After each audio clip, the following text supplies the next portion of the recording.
de honrar la memoria de una persona que se ha dedicado a la cultura, sobre todo el papel de la mujer en la cultura, es seguir haciendo cosas como la que estamos haciendo. Y esta mesa viene pues casi a propósito de todo esto. La mesa de esta tarde se titula Sangre y Ron. Tenemos, la dinámica es siempre la misma. Yo presento al moderador o moderadora y la moderadora pues presenta a los escritores. Ayer ya introdujimos un poquito algo de Charo. Los que no han venido, pues hay que venir todos los días porque no vamos a estar repitiendo siempre las mismas cosas. Esto es como las clases, el que no vino que pida apuntes. Charo, yo siempre la presento como la lectora. La lectora, pero todas las letras con mayúsculas. Charo es una gran lectora de novela negra. Yo creo que muchos de los escritores de novela negra le debemos estar publicando y que se hable de nosotros a ella, porque ella en algún momento agitó su varita mágica y tocó nuestras novelas. Aparte de eso, dirige varios clubes de lectura, es comisaria o co-comisaria de un festival de novela negra, ha participado en varios jurados de premios importantes de novela negra, ha leído más de 3.000 novelas, todas negras. Todas negras. Para que un festival se pueda llamar Festival de Novela Negra, tiene que tener el sello Charo Calidades. Estamos en ello, no sé si lo conseguiremos. Y últimamente yo pensaba que era una persona seria, pero se nos tiró al monte y se fue a un programa llamado Traitors España y como no podía ser de otra manera lo ganó. Está en A3 Media por si quieren verlo. Y esta tarde nos va a presentar la novela de Belkis, la hija de Yemayá. Un aplauso.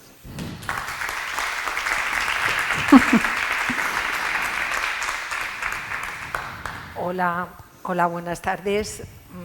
Bueno, empezamos, estamos ya en el ecuador, ¿no? de este observatorio. Qué poquito dura lo bueno, ¿no?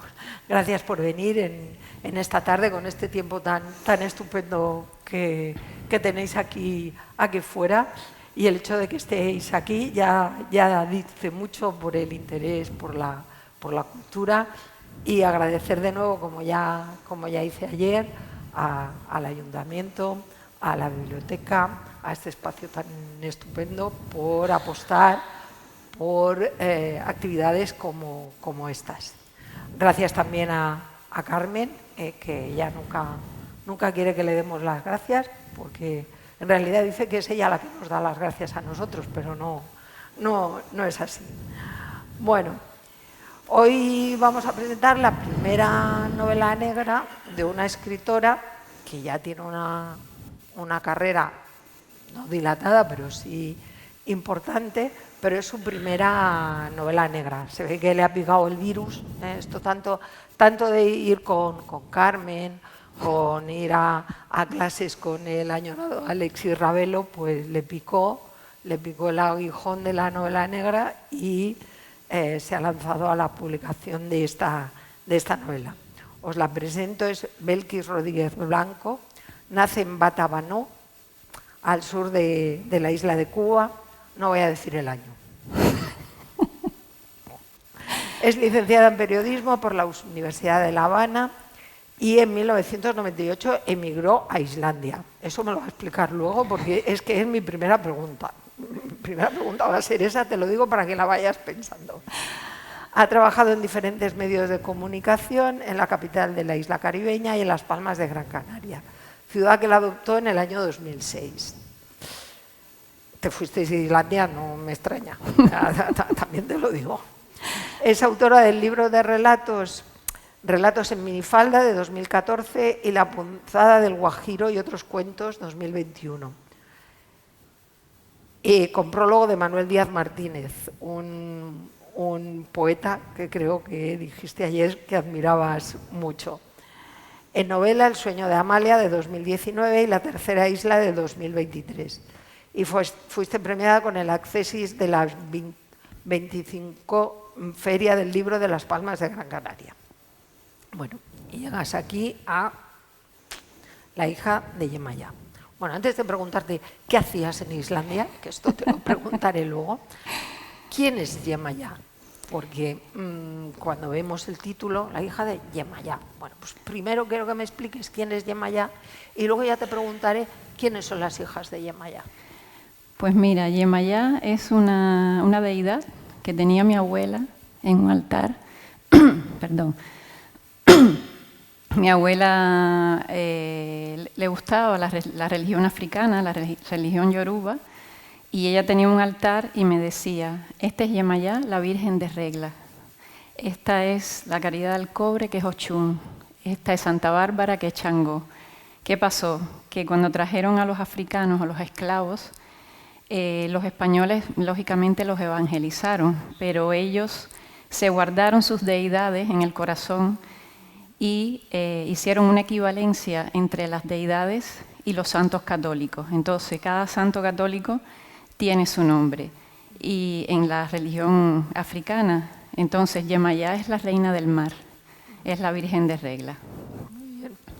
Bueno, la siguiente pregunta, que no quiero que se me pase sin hacerla, ¿qué haces en Islandia? O sea, me voy de Cuba a Islandia. O sea, ¿la relación cuál es? Bueno, sí, de una isla a otra isla tan distinta. El azar me llevó allí. Los cubanos, cuando nos queremos ir, cuando deseamos, anhelamos marcharnos, por las razones que muchos conocerán, y no voy a ahondar en ellas porque no corresponde hoy, nos vamos hacia donde el azar nos empuja, ¿no? Y a mí me empujó hacia el Círculo Polar Ártico. Gracias a unos amigos que tenía por allá y al padre de mi hijo que fue a trabajar allí, pues llegué yo a esa tierra polar de elfos y de duendes. Y bueno, pues estuve allí 8 largos años con sus 8 largos inviernos y sus veranos luminosos. Y esa es la razón, ¿no?, por la que llegué allí. Allí decidí quedarme para empezar una nueva vida, conocer otra cultura y poder tener libertad para vivir, para pensar, para sentir. Muy bien. ¿Y de allí te vas a Gran Canaria? ¿Otra isla? Otra isla. ¿Otra isla? Sí, en el 2006 vine de vacaciones con mi hijo y me enamoré de Gran Canaria, perdidamente. Y decidí probar fortuna. Y bueno, tan mal no me ha ido. Tres islas que, no sé, conforman un poco después el relato también de tu novela, porque las protagonistas, voy a decir las protagonistas, que no desvelo nada, porque es la hija. Aquí la tienes en singular, pero yo creo que hay muchas hijas de Yemaya en esta novela. Son personajes que están rodeados, no de mar, sino de maldad, ¿no? Sí. ¿Sí? ¿Cómo surgió esta novela? La culpa la tuvo Carmen. Vaya, si es que... sí, Eso lo tengo que desvelar. Carmen me animó a participar en un concurso, me dijo, escribe una novela negra. Digo, es que me impone mucho respeto, o sea, yo vengo del cuento corto, vengo de las novelas infantiles y juveniles, y ella me dice, sí, con las clases del profe de Alexis Ravelo, tú estás preparada, tienes lectura, venga. Y así me quedé embarazada, como ella le llama al proceso de gestación, que eso me encanta. Me quedé embarazada y dije, esto va a ser un embarazo de riesgo, porque respeto mucho a los escritores de novela negra. Es un género complejo y tiene sus particularidades, pero dije, bueno, vamos a intentarlo. Y la verdad es que al final me quedé contenta con el resultado. Sí, porque es una novela negra, pero sobre todo es una novela costumbrista, ¿no? Nos estás explicando una historia que transcurre a finales de los años 50, principios de los 60, en una Cuba convulsa, en un periodo de cambio, de cambio político, con los revolucionarios, con el dictador, con Batista, y haces un retrato de la sociedad de ese momento, ¿no? Sí, es una época que no sé por qué, yo creo que muy influenciada por mis abuelos, por mis padres que vivieron esa época, por el poeta Manuel Díaz Martínez y sus anécdotas. Influenciada por eso, pues me llamaba la atención. Además fue una época de muchas contradicciones también. Había mucho esplendor económico, Cuba era una de las principales economías de América Latina, y a la vez pues había un ambiente de mafia, de corrupción, de un movimiento revolucionario que estaba intentando cambiar las cosas, y me parecía una época tan rica, con personajes que podían moverse en diferentes ámbitos, ¿no?, de la sociedad cubana. Y de hecho pues tengo que en un momento me doy cuenta que me quedo sin años. La revolución estaba a punto de triunfar y yo necesitaba que se retrasara. Y a propósito pues lo hice, ¿no? Lo hice, cambié un hecho histórico a mi conveniencia en función de la novela para poder mantener en el tiempo una situación que se prolongó, digamos, unos años más, del tema de los prostíbulos, de los negocios privados, de estos mafiosos que venían desde Estados Unidos a hacer sus negocios en La Habana. Entonces, de ahí surgió pues esta época que me parece... estuve leyendo también, bueno, a Padura, por supuesto, Sí, imprescindible. Sí, el personaje decentes, a mí yo cuando la estaba leyendo me recordaba muchísimo al personaje decentes de Sí, Leonardo Padura, sí. que desde aquí también la recomendamos, aprovechamos para recomendarla. Porque seguro, Personas Decentes marcó un antes y un después. Yo creo que fue lo que me impulsó a escribir también esta novela. Luego las novelas de Cabrera Infante, de Mayra Montero, del español Miguel Barroso, que tan bien conocía la sociedad cubana y tan buena novela negra escribió, Amanecer con hormigas en la boca, creo que se llama, siempre cambio a veces el título, pero toda esa influencia pues un poco me empujó, ¿no?, y me dictó un poco el camino a seguir con esta novela. Sí, sí. Pero bueno, las grandes protagonistas de esta novela son las mujeres. Es una novela de personajes, pero sobre todo de unos personajes femeninos muy fuertes y muy maltratados. Sí. Son fuertes, pero son mujeres que están muy maltratadas tanto por la sociedad como por su entorno familiar más próximo, ¿no? Sí. Era algo habitual. Sí, era y sigue siendo algo habitual. Yo creo que ha habido desde tiempos atrás. Yo recuerdo que una vez mi abuela me dijo que ella, su mamá le había contado que su abuela había muerto a manos de su padre, o sea, de su marido, por celos. O sea, la abuela de mi abuela materna. Sí. Y aquello me dejó pensando y estuve ahondando un poco en la vida del pueblo, porque la novela transcurre entre un pueblo ficticio, que es el Jíbaro, que o sea, mi pueblo no se llama así, pero es realmente mi pueblo.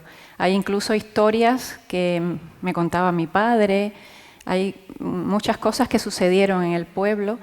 Y yo dije, yo creo que estas cosas hay que abordarlas porque han sucedido y continúan sucediendo, no solo en Cuba, sino en muchísimos lugares del mundo. Entonces, de ahí estos personajes femeninos que sufren maltrato, que sufren vejaciones, pero que a pesar de eso tienen una fortaleza interior muy grande, sacan adelante hijos, sacan adelante negocios. Y bueno, tiene sus luces y sus sombras, como todos.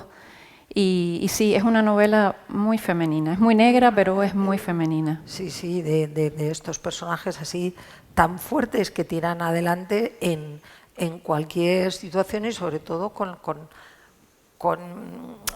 la animadversión, por decirlo de alguna manera, del resto de la sociedad. Porque, bueno, los dos personajes, que vamos a decir quiénes son, tenemos a dos personajes que son Lucía y Jacinta. Cuando no desvelo nada porque eso es la primera parte del libro. Son dos jóvenes que tienen unos 20 años cuando empieza la novela y una es, Jacinta es la criada de una casa y Lucía ha escapado, entre comillas, de una casa, de su casa familiar, donde vive con su madre que la pobre, bueno, la pobre, ya está, no os digo nada más, y tiene que sacar adelante a sus hermanos como sea. Claro, todo esto lleva no solo un tema de violencia y de maltrato, sino también de una violencia pues hacia la mujer que no tiene ninguna posibilidad de salir adelante, salvo vender su cuerpo. Claro, claro. Lógicamente, muchas de ellas, o casi todas, las prostitutas, que había creo que unas 100.000. 100.000. Sí, en la isla. Sí. No sé si en La Habana o en la isla. Yo creo que, me imagino que por la cifra tan alta debería ser la que estaban contabilizadas, ¿no? Pero eran casi todas mujeres analfabetas que venían sobre todo de las zonas rurales, donde, claro, no tenían estudios, no tenían otras posibilidades y se iban, digamos, a las grandes ciudades, sobre todo a La Habana, para probar suerte y encontrar o a una persona que, como decía mi abuela, la sacara de empeño o ejercer la prostitución y poder ayudar a su vez a sus familias, cosa que sigue sucediendo. Muchas personas me han dicho, pero eso no terminó. Claro, sigue sucediendo en Cuba, las llamadas jineteras que todos conocemos. Es casi la misma historia, o sea, muchachas ya preparadas, porque son las actuales, son preparadas, son algunas o casi todas universitarias, que tienen una situación económica muy complicada y salen a la calle, como se llama allí, a hacer el pan, a buscar unos dólares. Entonces, pero en aquella época estas mujeres pues tenían muy pocas probabilidades de salir adelante en su vida. Sí, en eso, ahora cuando hablabas de esto me viene a la cabeza una película de Itziar Boyaír, me parece que se llama, que es Flores de otro mundo, que no sé si la has visto. No, no la he visto. Pero si puedes, mírala, porque trata precisamente una de las historias, trata de una chica, de una jinetera cubana que viene a España, bueno, se la trae, bueno, pues un señor, por llamarle de alguna manera, se la trae para aquí, o sea, esas historias que parece que no tengan fin, ¿no? O sea, es como si estuviéramos en un bucle. Sí. Hasta cuando tú saliste de allí, ese bucle continuaba. Yo estuve en Cuba a finales de los años 80 y eso se veía, ¿no? Era en plena época de que te perseguían si tenías dólares. Era la época que los cubanos no podían tener dólares y bueno, pues muchas chicas lo que hacían era lo que fuera por conseguirlo. ¿Sigue estando esa situación? Esta situación, digamos que se recrudeció, por decirlo de alguna manera, a partir de los años 90, cuando cae el muro de Berlín primero, cae la Unión Soviética y dejamos de ser subvencionados por ellos, porque éramos subvencionados por estos países del área socialista y la situación se volvió muy complicada. Fue lo que se llamó en Cuba el periodo especial, parte 1, ya va por la no sé qué edición, pero bueno, la parte primera. Y claro, este fenómeno digamos que resurgió y veías a las muchachas, las vi yo con mis ojos, o sea, nadie me lo contó, muchachas muy jóvenes en lo que es el área del malecón habanero, con sus minifaldas, con sus tacones, pues esperando que pasara un tour, como les llamaban ellas. Un tour era un coche de turismo, de alquiler, con algún extranjero que pasara y se fijara en ellas y se las llevara a lo mejor a tomarse un helado, a una cena, ¿sabes? Y era muy triste ver estas cosas, muchachas jovencísimas, muchas con una preparación, con una formación, pero tenían a lo mejor, hay una canción que a mí me conmueve mucho de un cantante cubano que se llama Willy Chirino, que se llama Eva, la jinetera, que tenía un niño pequeño de 8 meses y no tenía posibilidades de mantenerlo,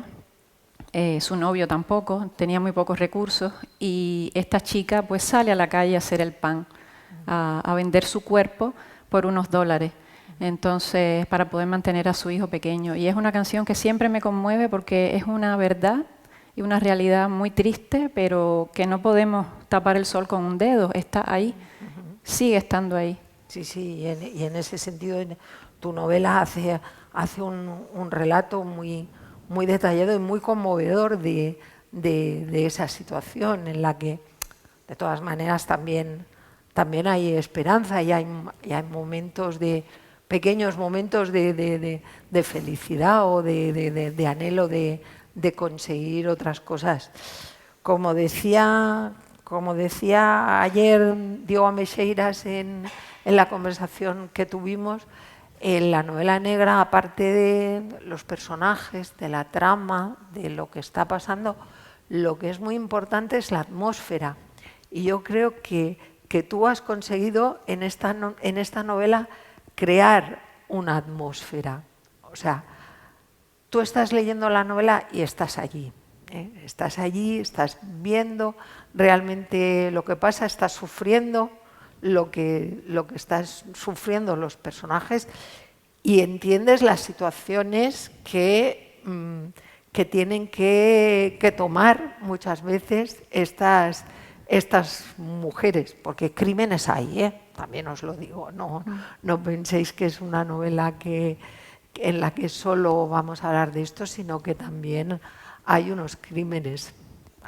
Para ti supongo que ha sido fácil retratar esta atmósfera, ¿o? No ha sido muy fácil. Yo recuerdo cuando el primer borrador que se lo di a leer a mi marido y se asustó. Dijo, madre mía, que estoy durmiendo con el enemigo, porque había tantos crímenes, tanta sangre, tanta violencia, pero bueno, no fue fácil, no fue fácil. De las mejores fuentes bebí, como te decía anteriormente, de la novela de Barroso, de Mayra, de Padura. A mí, ya te digo, marcó un antes y un después Personas decentes, porque Padura se desmarca del discurso oficial, va más allá de eso y desvela una realidad que para muchos se sorprenden. ¿Esto pasa? Sí, eso pasa. Y él lo dice, ¿no? Lo lanza a los 4 vientos y mucha gente se queda descolocada, pero sí sucede. Entonces, para mí no fue fácil. Había momentos en que yo tenía que parar y respirar, porque era mucho dolor. Cuando escribes, te implicas. Yo, sobre todo, con Lucía y con Jacinta, estaba muy conectada. Y claro, Lucía parece un personaje oscuro y malvado, pero es que tiene un pasado. Y lo que hace, para mí tiene una justificación. Entonces, conectar con ese dolor del ser humano, sobre todo de la mujer cuando es vejada, maltratada de esa manera, pues es duro, es complicado, no fue fácil.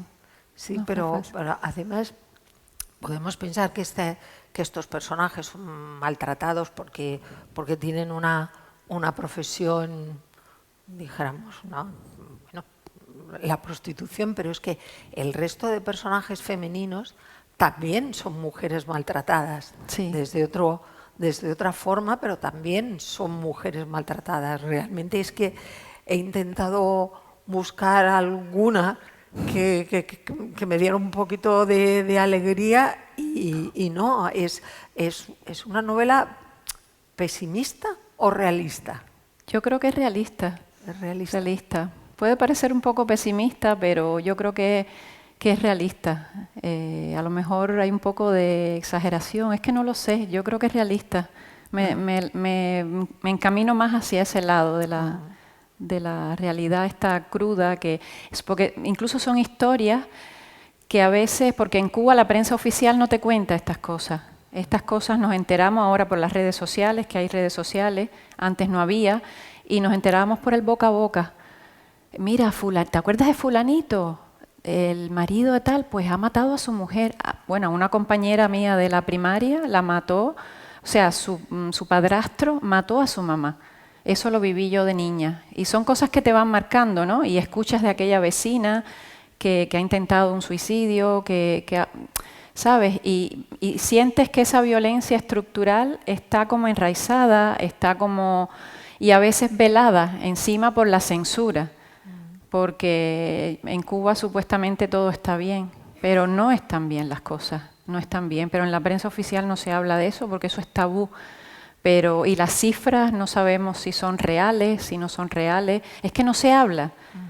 Se silencian estas cosas. Sí, sí, y que quedan impunes. Y muchas quedan impunes, ¿sabes? Porque además la cultura machista que ha pervivido en mi país, por suerte las cosas han ido cambiando poco a poco. Pero al triunfo de la revolución, muchos homosexuales, como Reinaldo Arenas, fueron a campos de concentración. O como Silvio, como Pablo, estuvieron porque tenían el pelo largo, porque escuchaban música en inglés. Entonces, también pasaba eso, pasaban cosas tremendas con personas que para la sociedad eran desviados, eran bichos, no eran normales, ¿sabes? Y esas cosas quedaron... que Leonardo las relata muy bien, y Reinaldo Arenas las relata todavía con más, ¿cómo decirlo? Lo sufrió en sus carnes, y hay un libro de él, Mientras anochece, o Cuando anochezca, no me acuerdo ahora bien del título, que es un relato descarnado de esta realidad. Sí, sí, también aprovecho para citar el Máscaras de Leonardo Padura, que también explica muy bien esa represión a los homosexuales. Sí.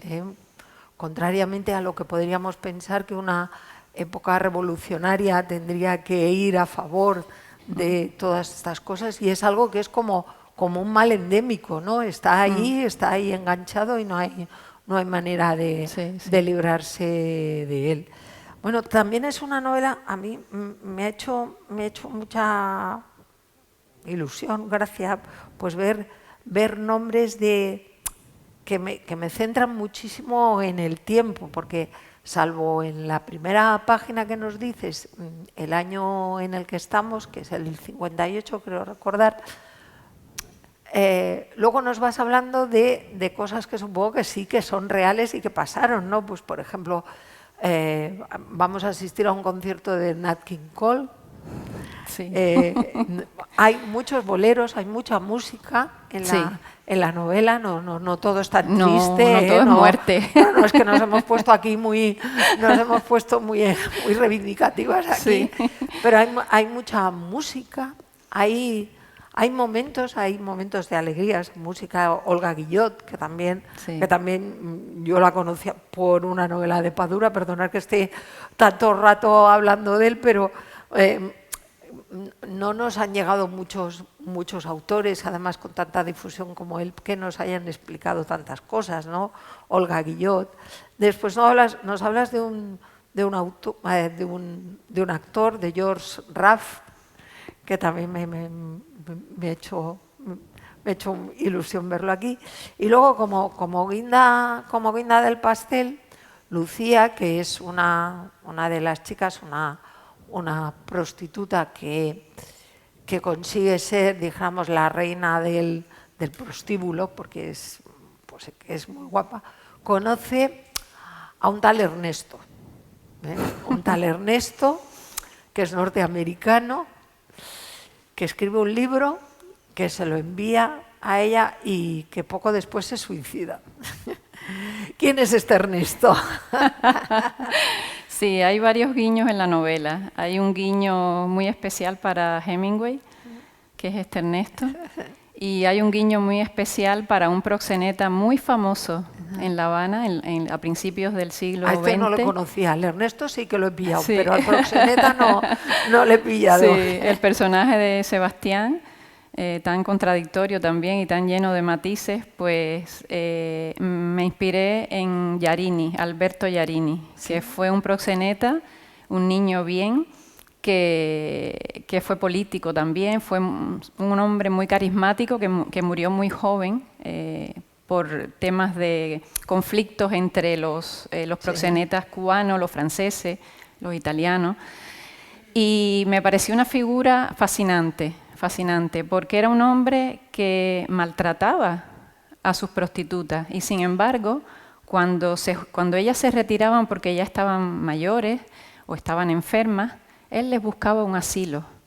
Entonces, esas luces y esas sombras del ser humano me inspiraron para crear el personaje de Sebastián Pitaluga, que es un proxeneta también, y porque la figura de Yarini para mí en Hombres Decentes, vuelvo al mismo libro, me impactó mucho la historia de Yarini, que es un proxeneta muy conocido en Cuba. Si aprovechas también para hablar de otro de los males, que es la corrupción. Sí. La corrupción y cómo se utiliza como arma también. Sí. Sí, era otro tema que es, como digo yo, sempiterno, porque ha estado presente no solo antes del triunfo de la revolución, sino después. Los niveles de corrupción ahora mismo también son bastante considerables, pero en aquella época sí, y por eso también un poco juego con el tema de la mafia, ¿no? Y de todas estas movidas que había en La Habana con los mafiosos que venían, que abrían casinos, que ponían sus negocios. Sí. Y bueno, pues sí, es un tema que no demasiado tratado, igual que el tema de la revolución, porque no era lo que me interesaba. O sea, se menciona al movimiento y demás, pero no era mi objetivo. Mi objetivo era contar la historia de Lucía y de estas mujeres maltratadas que estuvieron, digamos, alrededor de este personaje central. Sí. Sí, también cuando vas leyendo las novelas y con estas referencias al tiempo, pues si quieres ver algo audiovisual, pues te centras en El Padrino 2, en El Padrino 2, en esas escenas en Cuba con un Batista que tiene hasta un teléfono de oro que le han regalado las compañías americanas.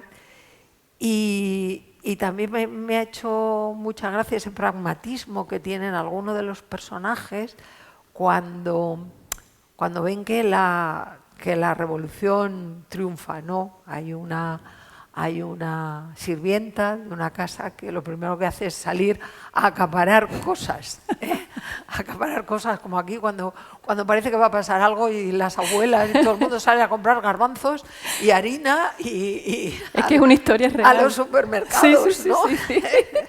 Es que es una historia real. Mi madre me contó, claro, yo me nutro mucho de todas estas historias familiares, y mi madre me contaba que cuando triunfa la revolución, mi bisabuela materna, o sea, su abuela, empieza como loca a ir a los supermercados y a comprar todo lo que pillara. Latas de carne, jabones, arroz, frijoles, todo lo compraba y empezó a guardarlo por todos sitios.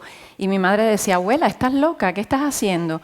No, mijita, esto es lo más malo que hay. Esto que viene es lo más malo que hay. Aquí se va a acabar todo. Y empezaba a guardar. Entonces, claro, recordé esa anécdota de mi madre y lo uso en uno de los... Sí, a mí me ha hecho mucha gracia porque digo, mira, aquí también, aquí nuestras madres y las abuelas también lo hacían esto.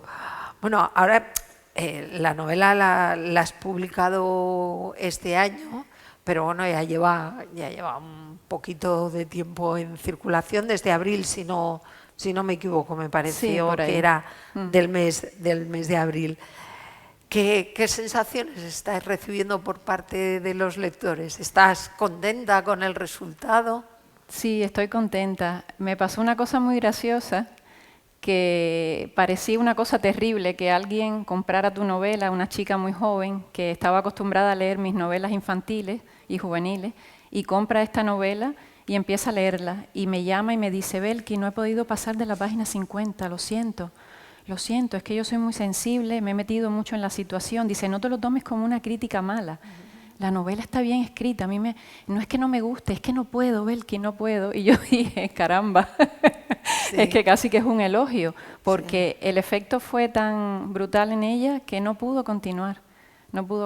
Entonces, Pues como eso, pues otras cosas bonitas de gente que la ha leído y que, bueno, a algunos les ha gustado, otros no, porque claro, no gustamos a todo el mundo, nuestra narrativa no gusta a todo el mundo, ya lo sabemos, pero he recibido cosas muy bonitas, muy positivas de la novela y yo estoy contenta, estoy en una nube, en una nube.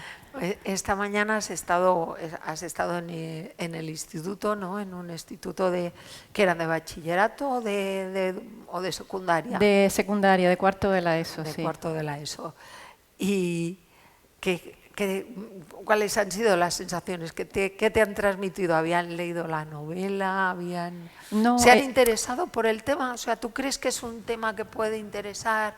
Yo creo que sí, hay que insistir. Evidentemente, la gente joven está muy entretenida con las redes sociales, con la tecnología, y es complicado. Lo veo en mi hijo, que tiene 26 años, que leía mucho de pequeño y ahora mismo pues lee muy poco. Entonces, uno intenta, cuando vas a estas charlas, yo voy siempre a los colegios, cuando los colegios trabajan mis libros infantiles, voy a conversar con los niños. Creo que ahí está la cantera fundamental, los más pequeños, motivarlos.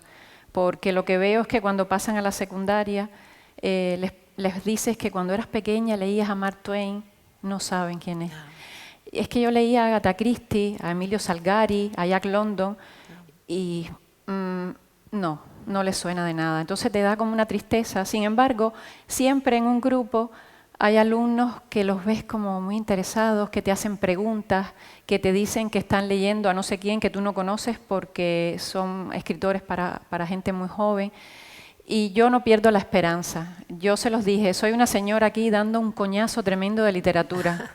Pero yo lo siento, como decía Alexi, tienen que leer, porque lo que está en los libros nunca lo encontrarás en internet. Esas emociones, esa sabiduría, esa cosa que te conmueve, que te llega, que te hace pensar, que te hace reflexionar, yo creo que en internet no.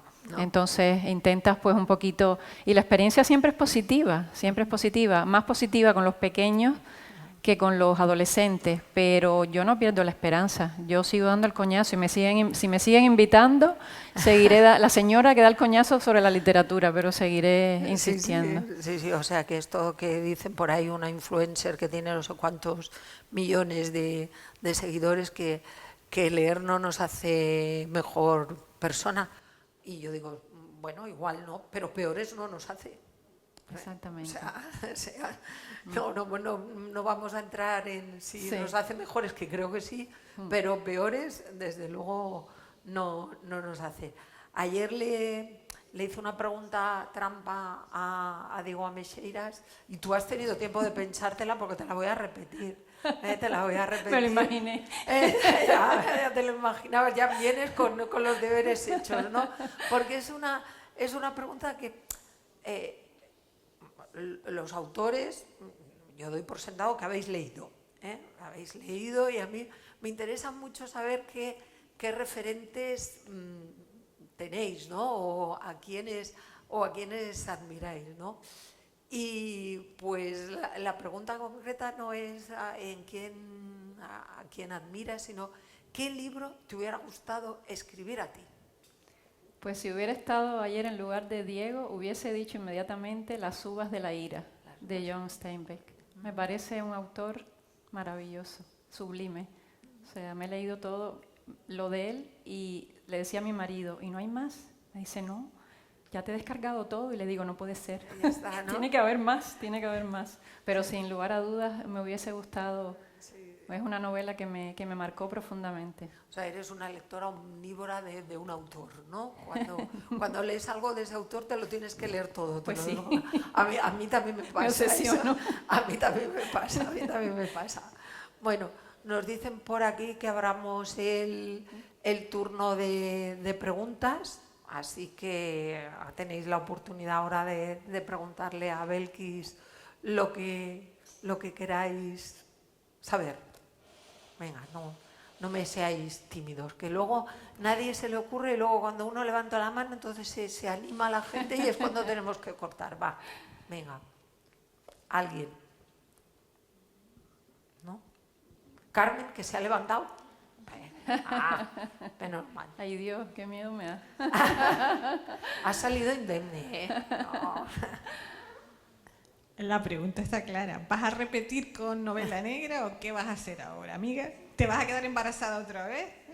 ¿Qué vamos a hacer? Ya me quedé embarazada de un engendro que no sé lo que es. Seguro que tirará por esos caminos, pero seguramente sí. Esto crea adicción. Es así en la lectura y en la escritura. Sí, yo creo que vamos a tener suerte si continúas. Yo Muchas gracias. creo que sí. Bueno, ¿algo más? Venga, ¿nada? Bien, muy bien. Bueno, ¿cómo se pasa de literatura infantil juvenil a literatura negra? Me sorprendió el caso de esta chiquita que de repente no puede pasar de la página 50. Sí. ¿Cómo ves el proceso? Esa pregunta me la esperaba, o sea, ni yo misma lo sé. Ya digo, Carmen me animó y yo me lancé a la piscina y después dije, madre mía, menudo cambio, hasta yo me sorprendí, porque es un desdoblamiento absoluto, o sea, nada que ver con aquellas historias que conté de mis islas, con los niños que se van a Islandia, la aurora boreal, los elfos, los trolls, y claro, toda esa ternura, ¿no? Y todo ese ambiente de aventuras y de paseo por las islas, pues hay un rompimiento total, pero me ha gustado, ha sido todo un reto y todo un desafío para mí, pero me ha gustado atreverme. Alguien me decía, ¿quién me lo decía? Una amiga, una de mis mejores amigas me decía, has sido muy valiente, y eso para mí me conmovió, porque me dijo, has sido muy valiente en cambiar de registro. Digo, no sé si ha sido valiente, suicida, ya te digo, mucha gente se ha sorprendido el cambio y bueno, pues yo creo que eso también es un halago, que uno pueda, que la gente se sorprenda con un cambio que tú hayas tenido. Bueno, pues bienvenida al gremio. Que de esto se entra pero no se sale. Esto es peor que las drogas, ¿eh? Aquí sí. entras en el mundo negro criminal y ya no sales. Sí. Ya, lo sé. Avisada estás. Muy bien. Pues si no tenéis ninguna pregunta más, recordaros que tenéis aquí La hija de Yemayá, tenéis aquí a la autora, ahí tenéis sus libros. Y bueno, pues nada, larga vida al Observatorio Negro Criminal. Muchas gracias, Charo. Gracias. De nada. Muy bien.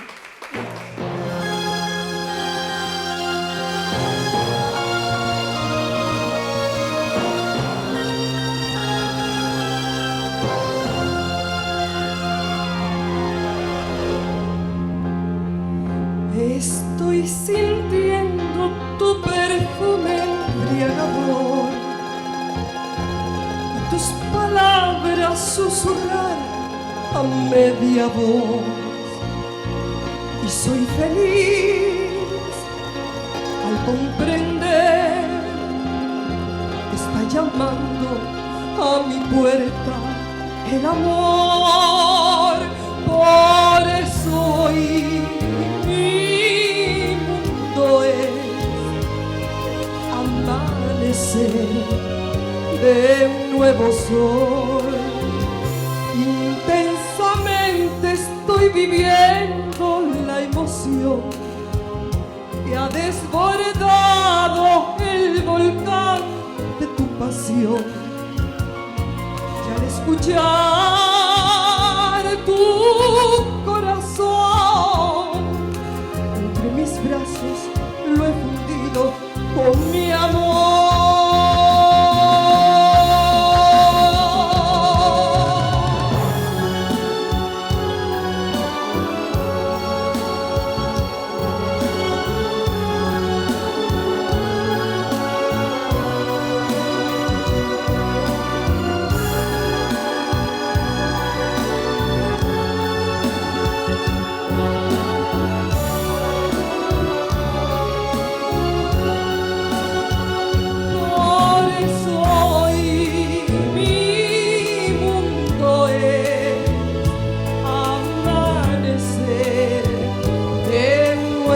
sol. Nosotros somos el milagro del amor que ha de vivir eternamente entre los dos, y el manantial de la ilusión que bebemos solamente tú y yo.